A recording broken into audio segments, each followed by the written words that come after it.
Olá, boa noite, Miguel. Estamos aqui mais uma vez, eu e o Vítor, para algumas sugestões musicais. Desta vez vamos falar de algumas propostas do Primavera Sounds e depois de alguns discos que sugerimos. Tu, Vítor, já estiveste no Primavera Sounds, não no Porto, mas em Barcelona. Sim, estive em 2 ocasiões. E é um festival que vale pelo conjunto. Claro que há nomes que se destacam, evidentemente, mas é o tipo de festival que vale pela sua identidade e pela credibilidade que a programação em termos globais tem. Eu acho que no Porto não vai ser diferente. Realmente há um naipe de grupos que apetece ver. E é muito coerente. Sim. E depois e há esta coisa que é, temos que escolher, somos obrigados a escolher porque há 5 ou 6 palcos a funcionar em simultâneo e todos eles aliciantes. Portanto, é um festival que existe também criatividade e participação do espectador nesse sentido. Uma das coisas que vai funcionar, por exemplo, semelhante, eu vi isso na programação, é com os Beach House, que tem o disco Bloom, nós já falámos aqui há umas semanas, é um ótimo disco, e é um disco que vai funcionar bem ao vivo, talvez melhor que os anteriores, é um disco um pouco parecido do ponto de vista do som com o anterior, mas que funciona melhor ao vivo. Vão tocar à mesma hora dos Walkman. Os Walkman. Vais decidir por quem? Eu decidiria pelos Walkman, até porque nós certamente vamos falar do disco dos Walkman, se calhar para a semana, o novo, este ainda é o Lisbon, mas o Evan, o novo, que já ouvi, que é um disco extraordinário, acho que é o melhor disco dos Walkman e é uma banda que funciona muito bem ao vivo, mas há muitas outras coisas. Sim, ou os The XX, que têm um enorme culto, tal como os Beach House em Portugal, e que vêm apresentar um novo disco. Eles andam a tocar, aliás, em algumas datas em Inglaterra nas últimas semanas e já apresentaram vários temas do novo álbum que vem nos próximos meses. Portanto, será mais um dos concertos.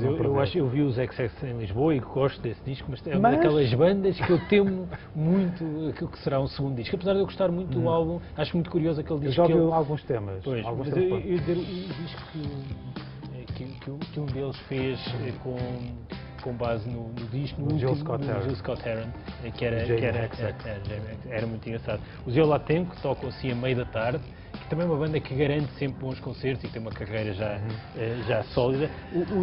Os Flaming Lips também vão tocar. Tu dizes há pouco que viste um concerto deles desastroso, mas também já vi alguns geniais. Eu já vi um bom concerto deles. Eu acho que é uma banda que tem ótimos discos, uns discos muito menos conseguidos. Concertos, então. Ele já não tem grande voz e, portanto, aquilo, quer dizer, precisa muito daquela espectacularidade cénica toda que eles têm, mas vai haver imenso. O Primavera, que é muito conhecido evidentemente pelo rock alternativo, essencialmente essa é a sua identidade, mas um dos projetos que foge ao âmbito rock and roll alternativo é os americanos do Weekend, que estão muito mais próximos de um território, o R&B, pop, mas um R&B muito experimental, diria, e que vão estar também presentes no Primavera, e é um dos grupos que eu também apostaria como sempre. E eles que oferecem a música de graça, basicamente, sim, na internet. Têm oferecido mixtapes, mas acho que isso vai mudar rapidamente no próximo álbum. E tem uma canção que é uma refeitura, se assim se pode dizer, de uma música dos Beach House, muito curiosa. Há um disco que também se ouve há muito pouco tempo, o disco do Kindness, que também vai estar no Primavera Sound, que é um músico inglês que se movimenta alguns entre a música disco e o funk, mas recriado de uma forma contemporânea, também é capaz de dar um excelente concerto. Mas, para além do Primavera Sound, temos aqui outras sugestões, nomeadamente, há uma sugestão que eu acho que é uma das sugestões musicais do mês, que é o álbum novo da Patti Smith, Regressa. Será certamente uma das sugestões do ano. Eu ouvi o disco, eu acho que é um bom disco, mas não é um disco enorme, é um bom disco, é um disco de bom regresso da Patti Smith, passado, o último disco originais data de 2004, portanto há muito tempo que ela não lançava originais.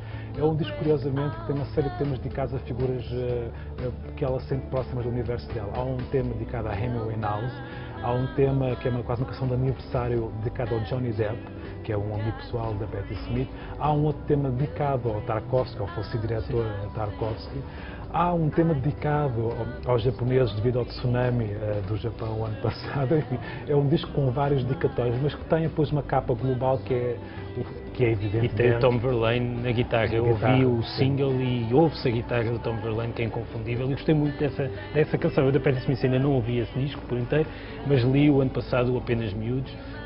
Foi um disco um livro com o qual ela ganhou o National Book Award para não ficção nos Estados Unidos e que é um extraordinário livro sobre a experiência dela com o Mapplethorpe e que eu aconselho imensa leitura porque é muito mais do que um livro sobre aquele ambiente cultural de Nova Iorque, final dos anos 60, princípio dos anos 70. É uma lindíssima história de amor, muito bem contada e muito bem escrita, e isso foi para mim uma enorme surpresa. Aliás, uma curiosidade em relação ao disco, que eu entrevistei a Patti Smith há cerca de 2 semanas a propósito deste disco, e ela revelou-me que há 2 dos seus filhos participam no disco, o que é curioso, porque dá esta ideia realmente de Patti Smith como uma pessoa transversal a diversas gerações, que atualmente já os próprios filhos participam nos seus discos.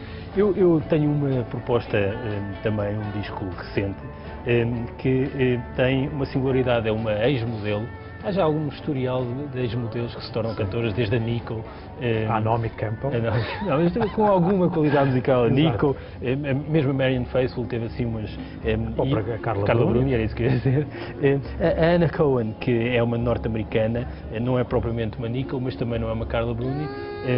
Mas tem um ótimo disco feito com um teclista que costuma tocar sempre com os National. Ela é californiana e o disco é todo feito em Nova York. E eu acho que eu li uma entrevista em que ela dizia que se sentia bi-coastal, ou seja, um bocado californiano e um bocado nova-iorquino. Eu acho que esse disco é exatamente isso. É um disco que tem um registro de canções muito lânguido, assim mesmo a remeter para o sul da Califórnia. E depois tem uma sofisticação nos arranjos, tipicamente aquilo que se faz hoje em dia em Brooklyn e em Nova York. E depois tem isso, tem uns vídeos extraordinários e ela é muito bonita e, portanto, vale muito a pena ver e ouvir a Anna Cohen. O álbum chama-se Child Bride e tem 2 ou 3 canções que são muito boas para regressar da praia este verão. Bem, e com essa dica nos despedimos, Miguel, até à próxima semana.